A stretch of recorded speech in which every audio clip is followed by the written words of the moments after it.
follow-up question siya. Case. I would like to reiterate that Senator Amy Marcos issued a statement urging Malacanang to release a comprehensive report about what happened, the whereabouts of the First Lady. Do you see a need for this? Are you going to heed to this call? Nagsalita na po ako ngayon. Pinaliwanag na po natin. Picon?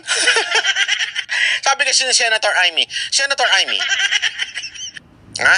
Senator Amy, pinasasagot po kayo para magpaliwanag ng ano-ano. Sumagot na po ako ngayon. Paano ba yan? Senator Amy, sumagot na daw siya, tablado ka na. Sabi ko sa iyo Hindi, sabi ko sa inyo, malabnaw yung komento ni Senator Amy. Pinalakpakan ko siya kahapon panoorin nyo sa aking video. Panoorin nyo kahapon yung video ko. Pinalakpakan ko siya. Pero malabnaw. Bakit? Again, we can do that. As a vlogger, we can call out and ask for explanation. And that's what Malacanang did. Kaya nga ang sagot nito ni Aling Claire, ito, sinagot ko na. Ano?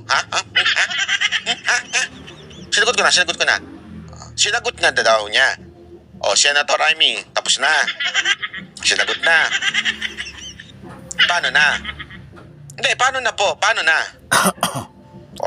Please subscribe my channel. Isa lang ibig sabihin.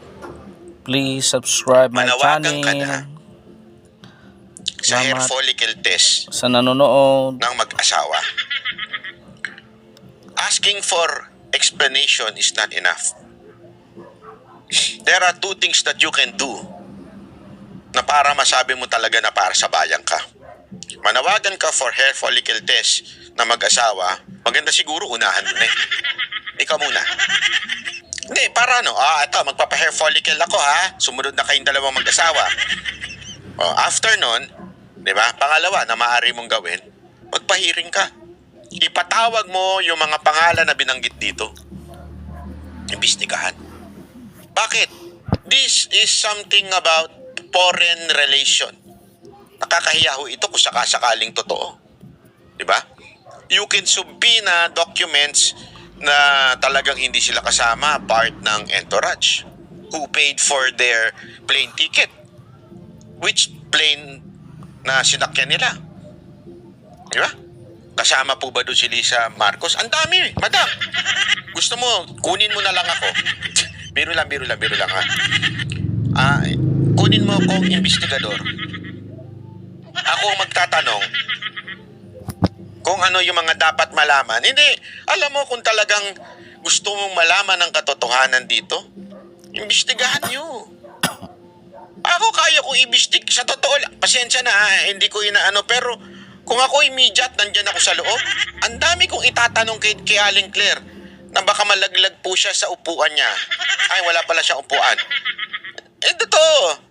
Ang daming tanong dyan Diba? Sabi niya, hindi daw part. Sino-sino yung part ng entourage? Asan yung report? Asan yung document? Diba? Which plane? Anong airline? Anong flight? Si Lisa Marcos at itong si Tontoco tsaka yung grupo niya.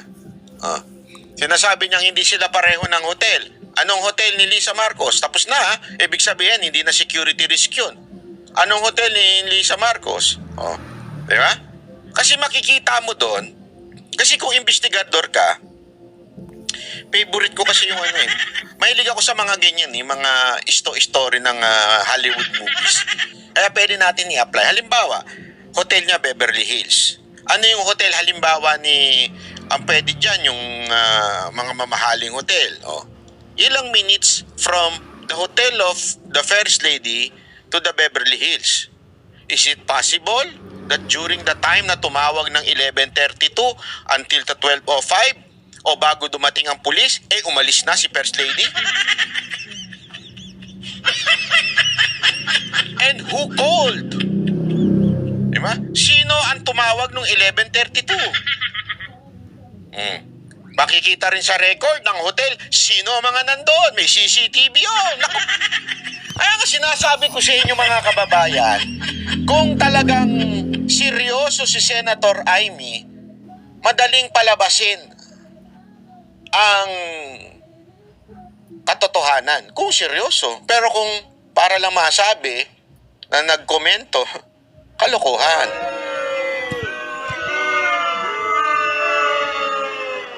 Di ba po?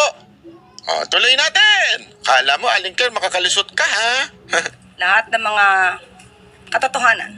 So, wag po tayo kasing maniwala masyado sa drama, sa gimmick, sa gawa-gawang kwento. Siguro din tayo po bilang miyembro ng media, kaya din po natin alamin kung ano ba talagang katotohanan dito.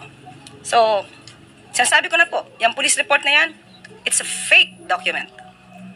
Pero how's the First Lady use it? Mulang Yung tanong naman ito sorry pero yung tanong niya pang showbiz eh. Kamusta na po siya? Anak ng... Sige, natin, pasagutin natin. okay lang siya. Alam niya kasi po yung katotohanan.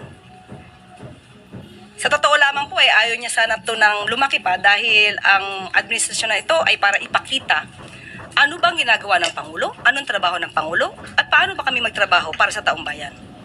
Pero pilit na ginigiba, pati Ginigiba? ang unang ginang, para maapektuhan ng Pangulo at ang kasalukuyang administrasyon. Bakit? Pero- Mahinang nila lang po ba si Bongbong Marcos? Hindi, ako nagtatanong lang ginigiba daw si FL para maapektuhan yung presidente. Bakit mahinahuin nila lang? Hindi, ako nagtatanong lang Kasi kahit anong giba mo sa mga kasama ko, ikaw ay strong. Di ba? Si Presidente Duterte. Kahit anong giba sa lahat, pati anak niya. Then, naalala ninyo, di ba? Dinala si Pulong. Tsaka, I think, I'm not sure kung kasama, hindi si Pulong lang pala. Dinalang sa Senado, okay lang. Go! Alam mo naman si Pangulong Duterte, pag sa mga anak, talagang close Talagang, wala, okay, go! Sabi niya, pag nalaman ko na drugista at nagtutulak ang droga yung mga anak ko involved sa drugs, akong papatay. Hindi, di ba? So, are you now admitting, Aling Claire, that the president is a weak president?